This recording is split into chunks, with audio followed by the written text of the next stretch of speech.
এই বাবু, বাবা কি চুলের স্টাইল করছে! দুর্দান্ত চুলের স্টাইল হচ্ছে, দুর্দান্ত। আচ্ছা শোন না, বলছি কি আজকে কি খাবি বলতো? আচ্ছা, যে পটল বাহার যে রেসিপিটা ছিল না, যে সেই চারমগজ, হ্যাঁ হ্যাঁ ওই তো চারমগজ পোস্ত খেতে ইচ্ছে করছে। ঠিক আছে, পটল বাহার তাহলে করছি আজকে। হ্যাঁ শুনলে তো, আমার ছেলেদের আজকে আবার পটল বাহার খুব খাবার ইচ্ছে হয়েছে। তো সেই জন্য আমি 500 গ্রাম পটলকে, এরকম লম্বা লম্বা পটল, দেখো খোসা ছাড়িয়ে নিয়ে অল্প অল্প করে খোসা রেখেছি। আর মুখের এই দুটো দিকটা, মানে পটলের মুখের দুটো দিক আমি এরকমভাবে একটুখানি করে কেটে নিয়েছি, যাতে মশলাটা ভেতরে ভালো করে ঢোকে। তো দেখো ভালো করে জল দিয়ে ধুয়ে নিয়েছি, জল ঝরিয়ে নিয়েছি। এবার আমি রান্নাটা শুরু। 1 চামচ চারমগজ দিলাম একটা পেস্ট তৈরি করার জন্য, আর দিলাম 2 চামচ পোস্ত। প্রথমে না আমি এটা গুঁড়ো করে নেব, মানে পোস্ত আর চারমগজটাকে, তারপর বাটবো জল দিয়ে, তাহলে ভালো হয় বাটাটা। দেখো সুন্দর করে গুঁড়ো করে নিয়েছি আগে চারমগজ আর পোস্তটাকে। এবার আমি সামান্য একটু জল দেবো এর মধ্যে। 2টো কাঁচা লঙ্কা দিয়ে দিলাম এর মধ্যে, সামান্য একটু জল দিলাম প্রয়োজন মতো। এবার পেস্ট তৈরি করব। খুব সুন্দর একটা পেস্ট তৈরি করেছি, একদম মিহি পেস্ট। 4 চামচ মতো সর্ষের তেল দিলাম। এই রান্নাটাতে কিন্তু একটু সর্ষের তেলের পরিমাণটা বেশি লাগবে। সাদা তেলেও করতে পারো, তাতে কোনো অসুবিধা নেই, তবে আমি সর্ষের তেলেই করছি। তেলটা গরম হওয়ার পর আমি 1/2 চামচ মতো লবণ দিলাম, আর 1/2 চামচ মতো আমি হলুদের গুঁড়ো দিলাম। খুন্তি দিয়ে একটু লবণ আর হলুদটাকে তেলের মধ্যে মিশিয়ে দিচ্ছি। পটলগুলোকে ভেজে নেব ভালো করে, লাল লাল করে, তাই পটলগুলো তেলের মধ্যে দিয়ে দিলাম।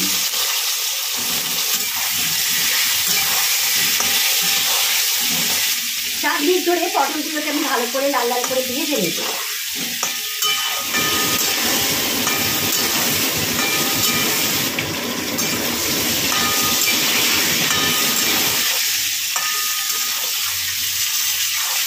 দেখো পটলগুলো বেশ লাল লাল করে ভাজা হয়ে গেছে। এবার আমি তুলে নেব পটলগুলোকে।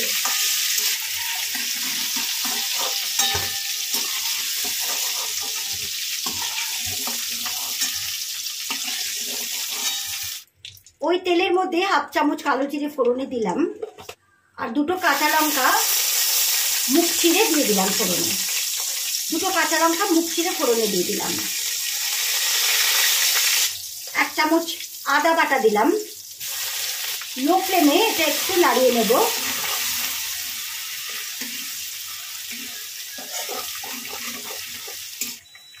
একটু জিরে গুঁড়ো দিলাম, মোটামুটি 1 চা চামচ মতো।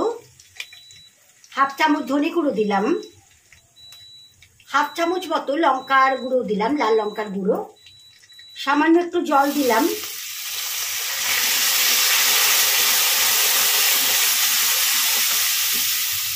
জল এই জন্য দিলাম যাতে মশলাটা কষার সময় কড়াইয়ের নিচে লেগে না যায়। আর হলুদ গুঁড়ো আমি দেবো না, তার কারণ আগে আমি হলুদ গুঁড়ো দিয়েছি। আর এই চারমগজ পোস্তর জন্য সুন্দর একটা রং হবে, বেশি হলুদ দিলে সেই রংটা কিন্তু নষ্ট হয়ে যাবে, তাই আমি হলুদের গুঁড়ো আর দেবো না, একবারই দিয়েছি। এবার একটু ভালো করে আমি কষিয়ে নিচ্ছি গুঁড়ো মশলা গুঁড়োগুলো। কষানোটা কিন্তু অবশ্যই লো ফ্লেমে কষাতে হবে। দেখো গুঁড়ো মশলা সমেত সবকিছু কষানো হয়ে গেছে ভালো করে, তেল ছাড়তেও শুরু করে দিয়েছে। 1/2 চামচ মতো আমি দিয়ে দিলাম লবণ, যেহেতু পটল ভাজার সময় আমি লবণ দিয়েছি। আর 1/2 চামচ চিনি দিলাম, নিরামিষ রান্নায় একটু মিষ্টি হলে ভালো লাগে। লবণ আর চিনিটাকে ভালো করে মিশিয়ে নিচ্ছি। এরপর আমি ভাজা পটলগুলোকে দিয়ে দিচ্ছি।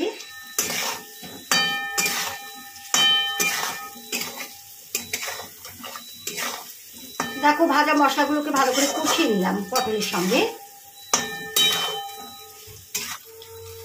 1/2 কাপ মতো জল দিয়ে দিলাম।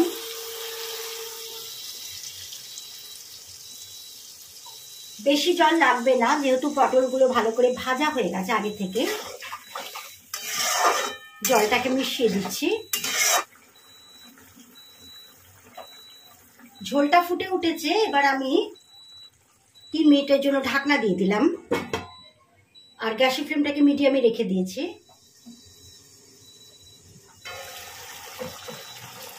ঠিক 3 মিনিট বাদে ঢাকনাটা খুলে দিলাম। দেখো গ্রেভিটা অনেকটা কমে এসছে আর পটলগুলোও সেদ্ধ হয়ে এসছে প্রায়। একটু নাড়াচাড়া করে নিচ্ছে। পটল সেদ্ধ হতে একদমই সময় লাগে না, তারপর আবার ভালো করে ভাজা পটল। তবে একদম খুব বেশি সেদ্ধ করবে না, যাতে একবারে গলে যায়। একটু একটু বেশ গোটা গোটা থাকবে, একটু সেদ্ধও হবে আবার একটু শক্তও থাকবে, সেটাই কিন্তু ভালো লাগে। এবার আমি যে চারমগজ, পোস্ত, কাঁচা লঙ্কা বেটে রেখেছিলাম সেটা দিয়ে দিচ্ছি। মিক্সিং জারটায় আমি জল দিয়ে একটু, যে পোস্ত চারমগজ বাটারটা ছিল অল্প করে লেগে, সেটা জল দিয়ে ধুয়ে একটু দিয়ে দিলাম। এবার গ্যাসের ফ্লেমটাকে একদম বাড়িয়ে দিয়েছি। ভালো করে মিশিয়ে দিচ্ছি গ্রেভিটাকে দিয়ে 2 মিনিট মতো আমি এরকম নাড়াচাড়া করে নেব।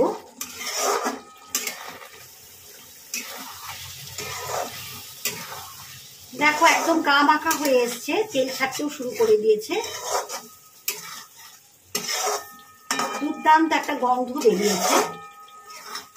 গরম ভাত, রুটি, লুচি, পরোটা সবকিছুর সঙ্গে কিন্তু দারুণ লাগে এটা খেতে। দেখো সুন্দর গা মাখা হয়ে গেছে।